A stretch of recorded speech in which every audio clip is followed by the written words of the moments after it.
Hello guys. आज हम आपको पढ़ाएंगे प्रेजेंट इंडेफिनिट टेंस, जिसको कि हम हिंदी में कहते हैं सामान्य वर्तमान काल। देखिए बच्चों, अफर्मेटिव सेंटेंसेस। अफर्मेटिव का मतलब आप जानते ही हैं, यानी कि अफर्मेटिव है सेंटेंस, सिंपल है। जैसे कि यहाँ पर देखिए, अफर्मेटिव सेंटेंस को बनाने के लिए हम क्या करते हैं। सबसे पहले सब्जेक्ट प्लस वर्ब, जो हम आपको बता चुके हैं, वर्ब की फर्स्ट फॉर्म प्लस एस या ई एस प्लस ऑब्जेक्ट। ये हम आपको फॉर्मूला हमने आपको बताया था कि ये फॉर्मूला किस तरीके से हम इसको करते हैं फॉलो। देखिए बच्चों, सबसे पहले क्या है, subject. Subject plus verb plus S या ई एस प्लस ऑब्जेक्ट। इस तरह से सेंटेंस बनाते हैं। ये फॉर्मूला होता है, अगर आप इस फॉर्मूले को एक बार लिख लेंगे तो आपके समझ में आ जाएगा। इसी फॉर्मूला जो है, एक बार सही से रीड कर लेना, अच्छे से लर्न कर लेना, तो आराम से आ जाएगा आपको। निम्नलिखित वाक्यों को ध्यानपूर्वक पढ़िए। सबसे पहले देखिए, लिखा है मैं उपवन जाता हूँ। अब ये प्रेजेंट इंडेफिनिट टेंस होता है, इसकी एक पहचान होती है। इसमें क्या होता है, ता है, ती है, ते है आदि शब्द आते हैं लास्ट में।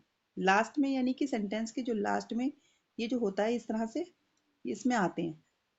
जब तक ता है, ती है, ते है आदि शब्द नहीं आते हैं, हमें पहचान कैसे होगी। किसी भी चीज़ की पहचान करने के लिए हमें सबसे पहले उसकी वेशभूषा को जानना ज़रूरी होता है, उसके नेम को जानना ज़रूरी होता है। इसी तरह से हम प्रेजेंट इंडेफिनिट टेंस को समझने के लिए ये जानेंगे कि इसकी पहचान क्या है। पहचान इसकी ये है, ता है, लास्ट में ता है, ते है, ती है आदि शब्द आते हैं, तभी हम पहचान पाएंगे ये हमारा प्रेजेंट इंडेफिनिट टेंस है। सिंपल सी बात है। हिंदी में कहीं पर भी ता, ती, ते आदि शब्द आ जाए तो आप पहचान लेना कि ये प्रेजेंट इंडेफिनिट टेंस है। अब देखिए, इसमें लिखा है, ध्यानपूर्वक पढ़िए, मैं उपवन जाता हूँ। तो मैं को इंग्लिश में कहते हैं आई, जाने को बोलते हैं गो। अब आई जो है हमारा बहुवचन है, तो बहुवचन के साथ क्या करेंगे, बहुवचन के साथ हम ई एस का प्रयोग नहीं करेंगे वर्ब में। इसमें देखिए फॉर्मूला ऊपर दिख रहा है आपको, सब्जेक्ट प्लस वर्ब की फर्स्ट फॉर्म प्लस एस या ई एस। एस या ई एस हम जब लगाएंगे, जब कंडीशन हमारी होगी सिंगुलर, और हमारी सिंगुलर नहीं होकर एक वचन ना होकर के बहुवचन होगी, तो हम एस या ई एस नहीं लगाएंगे। फिर उसके बाद हम लगाएंगे ऑब्जेक्ट। तो लिखा है मैं उपवन जाता हूँ, तो ये मैं जो है हमारा बहुवचन में यूज होता है, इसलिए हम यहाँ पर गो लगाएंगे। गो के आगे ई एस नहीं लगाएंगे, ना एस लगाएंगे, क्योंकि ये आपका बहुवचन में है। आई गो टू द पार्क, मैं उपवन जाता हूँ। नेक्स्ट सेंटेंस है हमारा, हम केले खाते हैं। अब हम भी आपका यहाँ बहुवचन हो गया, तो इसमें वर्ब की फर्स्ट फॉर्म लगाएंगे, एस या एस नहीं लगाएंगे। तो देखिए लिखा है वी ईट बनानास, हम बनाना खाते हैं, यानी कि हम केले खाते हैं।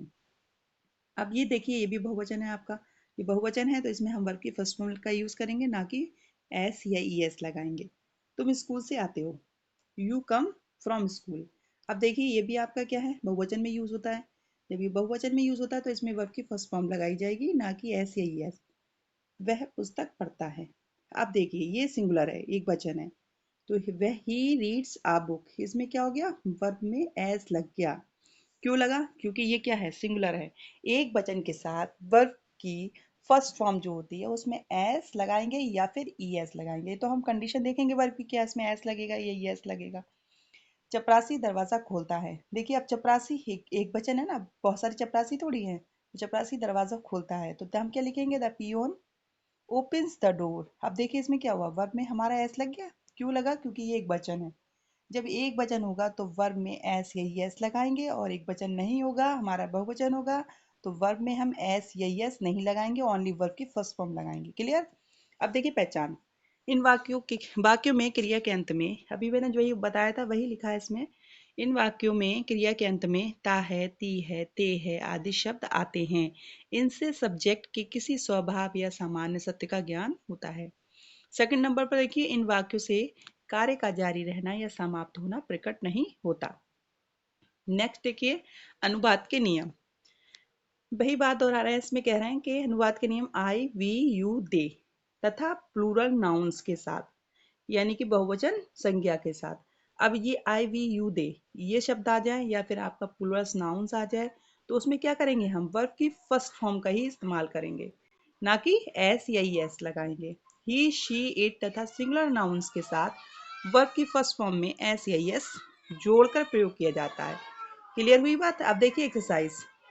निम्नलिखित वाक्यों का अंग्रेजी में अनुवाद कीजिए। तुम हर साल गांव जाते हो। अब यहाँ लिखा है तुम हर साल गांव जाते हो। पहले तो हम पहचान करेंगे ये सेंटेंस कौन सा है। जाते हो, तो यहाँ पर ते हो आ गया ना, ता है, ती है, ते है आदि शब्द आएंगे तो हमारा क्या हो जाएगा, प्रेजेंट डेफिनिट टेंस हो जाएगा। तो जाहिर सी बात है ये हमारा प्रेजेंट डेफिनिट टेंस है। लेकिन यहाँ पर तुम, यू जो होता है हमारा प्लूरल में आता है, एक वचन में नहीं आता बल्कि बहुवचन में आता है। तो हम यहाँ पर क्या करेंगे, यहाँ पर वर्ब की फर्स्ट फॉर्म का यूज करेंगे, ना कि एस या यस का। इसी तरह से जितने भी सेंटेंस है, जैसे कि लिखा है तुम फुटबॉल खेलते हो, तो ये भी देखिए इसमें भी बहुवचन हो गया, तुम फुटबॉल खेलते हो। पहले तो हम हिंदी को इंग्लिश में ट्रांसलेट करेंगे, उसके बाद फिर हम इंग्लिश को हिंदी में ट्रांसलेशन करेंगे। इसी तरह से देखिए ये आपका है सेकंड नंबर पे, तुम फुटबॉल खेलते हो, तो यू क्या है आपका बहुवचन में यूज होता है। अब इसमें खेलते हो, तो यहाँ वर्ब की फर्स्ट फॉर्म का यूज करेंगे। फॉर्मूला जो बनाने का है वो मैंने आपको भी बताया था। सबसे पहले हम फॉर्मूला को एक बार हम रटेंगे। सबसे पहले सब्जेक्ट प्लस वर्ब की फर्स्ट फॉर्म प्लस एस या एस प्लस ऑब्जेक्ट। ये चार चीज़ें प्रेजेंट डेफिनिट टेंस में हम अपने जहन में रखेंगे, दिमाग में रखेंगे। जब तक हमारे ये फॉर्मूला हमारे दिमाग में रहेगा, हम सेंटेंस आसानी से बना लेंगे। सबसे पहले हम क्या लगाते हैं सेंटेंस बनाने के लिए, सब्जेक्ट। उसके बाद हम वर्ब का इस्तेमाल करते हैं। उसके बाद हम क्या करते हैं, ऐसे यस लगाएंगे अगर एक वचन है तब, नहीं है तो हम नहीं लगाएंगे और ऑब्जेक्ट लगाएंगे। ये चार चीज़ें हम सबसे पहले अपने दिमाग में रखेंगे। जैसे लिखा है तुम फुटबॉल खेलते हो, तो यू आपका क्या है, बहुवचन है, यू प्ले फुटबॉल। इसी तरह से यह खरगोश गाजर खाता है, मैं पुस्तक पढ़ता हूँ, हम बिस्कुट खाते हैं, वे बाजार जाते हैं, मनोज सपना को उपहार देता है, वह कठिन परिश्रम करता है, वह अपना काम कार्य करते हैं, वह गाना गाती है, उसकी माँ हमें कहानी सुनाती है, सीता खाना पकाती है, वह अपने कपड़े धोता है, वर्षा होती है, राधा पत्र लिखती है, कुत्ते भौंकते हैं, सोनिया को रोज आम देता है, चिड़िया चहचहाती है, सूर्य पूरब में निकलता है, धोबी कपड़े धोता है। इसको हम क्या करेंगे, इंग्लिश में ट्रांसलेट करेंगे। इसी तरह से देखिए अब इनको क्या है, निम्नलिखित वाक्यों का हिंदी में अनुवाद करेंगे। अब ये जो इंग्लिश बनी हुई है इसको हम हिंदी में ट्रांसलेशन करेंगे, तभी हमें क्या है, हमारी जो मेमोरी है स्ट्रांग होगी। तभी हम प्रेजेंट डेफिनिट टेंस के बारे में अच्छे से, जब तक हम अपने पेन से, अपने जहन से ओपन नहीं करेंगे, किसी चीज़ की प्रैक्टिस नहीं करेंगे, तब तक हम परफेक्ट नहीं होंगे। प्रैक्टिस में परफेक्ट, प्रैक्टिस ही हमको परफेक्ट बनाती है। इसलिए यहाँ पर जितना हम एक्सरसाइज करेंगे उतना ही हमारा सेंटेंस क्लियर होगा।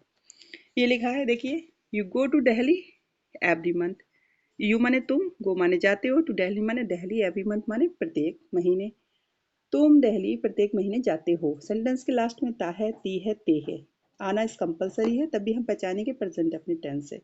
इसी तरह से सेकंड नंबर पर देखिए, grandmother goes to the temple daily. Grandmother माने दादी माँ जाती हैं, कहाँ जाती है, मंदिर जाती है रोजाना, दादी माँ रोजाना मंदिर जाती हैं। लास्ट में आ ता ही रहा है, ती है, ते है आदि शब्द आएंगे। बाकी आप अपने आप से ही इसको मतलब इंग्लिश हिंदी में ट्रांसलेट करेंगे। ये लिखा है, I learn my lesson, we obey your elders, they go to market every day, birds fly, we obey our elders, children make a noise, crows caw on the tree, the sun set in the west, she drinks tea, Mohan writes a drama। देखिए अब ये आपका present definite का affirmative sentence clear हो गया। इसकी कुछ exercise यहाँ भी दी है, इसको भी पढ़ लेते हैं। The man carries the luggage, my servant books properly, that girls calls me, you by an umbrella, the lines roars, she tells me good story, we do our homework, the milkman brings milk. अब देखिए affirmative sentence का negative sentence, यानी कि affirmative का जो negative होता है, negative का मतलब होता है नकारात्मक, यानी कि जहां पर नहीं लगा होता है। सबसे पहले देखिए फॉर्मूला सिंपली यहाँ लिखा हुआ है, सब्जेक्ट आएगा प्लस टू प्लस डस, या डू या डज में से एक चीज, प्लस नॉट प्लस वर्ब की फर्स्ट फॉर्म प्लस ऑब्जेक्ट। इसमें वर्ब की फर्स्ट फॉर्म ही लगाएंगे। निगेटिव में हर सेंटेंस, निगेटिव का जितना भी सेंटेंस उसमें वर्ब की फर्स्ट फॉर्म का यूज करेंगे, क्योंकि ऑलरेडी यहाँ पर डू के बाद डज जो लिखा है, डज में ई एस लगा रखा है। जब ई एस एक बार इस्तेमाल हो गया तो दोबारा दोबारा थोड़ी करेंगे। ये निगेटिव सेंटेंस में क्या होता है, डू हम लगाते हैं एक वचन के साथ और डज लगाते हैं, सॉरी, डू लगाते हैं हाँ बहुवचन के साथ, डज लगाते हैं एक वचन के साथ। अब देखिए मैं हॉकी नहीं खेलता हूँ, तो I do not play hockey. ये बहुवचन है तो इसमें हम डू का इस्तेमाल करेंगे, फॉर्मूला ऊपर देख लीजिए। फिर उसके बाद हम क्या करेंगे, नॉट जस्ट लगाएंगे, प्लस वर्ब की फर्स्ट फॉर्म लगाएंगे, फिर ऑब्जेक्ट लगा देंगे। इसी तरह से जितने भी सेंटेंसेस हैं आप एक बार पढ़ेंगे, अच्छे से लिख लेंगे कॉपी पर। वे क्रिकेट नहीं खेलते हैं, they do not play cricket. वह स्कूल नहीं जाता है, तो he does not go to school. Manish दरवाजा बंद नहीं करता, तो Manish does not shut the door. ऐसे वाक्यों में नहीं का प्रयोग होता है। ये आपका क्या होता है, निगेटिव सेंटेंस होता है। इसी तरह से अनुवाद के नियम है कुछ। आई वी यू दे बहुवचन के साथ helping verb do not verb की फर्स्ट फॉर्म का प्रयोग करते हैं। ही शी इट तथा सिंगुलर नाउन्स के साथ डज नॉट वर्ब की फर्स्ट फॉर्म का प्रयोग करते हैं। अब देखिए एक्सरसाइज देखिए, निम्नलिखित वाक्यों का अंग्रेजी में अनुवाद कीजिए। माली रोज घास नहीं काटता है, राम पुस्तक नहीं पढ़ता है, मेरी बहन कैरम नहीं खेलती है, तुम स्कूल नहीं जाते हो, मेरे पिताजी चाय नहीं पीते हैं, तुम फुटबॉल नहीं खेलते हो, तनु समय पर किराया नहीं चुकाती है, मैं झूठ नहीं बोलता हूँ, तुम रोज फूल एकत्र नहीं करते हो, वह कहाँ यहाँ कभी नहीं आती है, मधु और मैंग बीमारी का बहाना नहीं करते हैं, तुम पत्र नहीं लिखते हो। इसी तरह से देखिए, निम्नलिखित वाक्यों का हिंदी में अनुवाद कीजिए। इसको हम हिंदी में ट्रांसलेट करेंगे, जैसे कि I do not play cricket, do not मैं मैच क्रिकेट नहीं खेलता हूँ। I do not read a novel, मैं नॉवल नहीं पढ़ता हूँ। इसी तरह से आप सारे सेंटेंसेस को देख लीजिए। They do not help us, she never goes there, he does not do his work, she does not weep, she does not eat cakes, they do not play, I never tell a lie, पापा does not listen to music, he does not speak the truth, you never swim in deep water. सबसे बड़ी बात तो ये है, आज के वक्त में किसी भी वर्ड मीनिंग का अगर आपको अर्थ मालूम नहीं हो रहा तो आप इसको एक बार सर्च मार लें, इसका हिंदी में हम मीनिंग समझ लें और उसके बाद हम इसको अपने सेंटेंस में लिख लें। Thank you watching this video.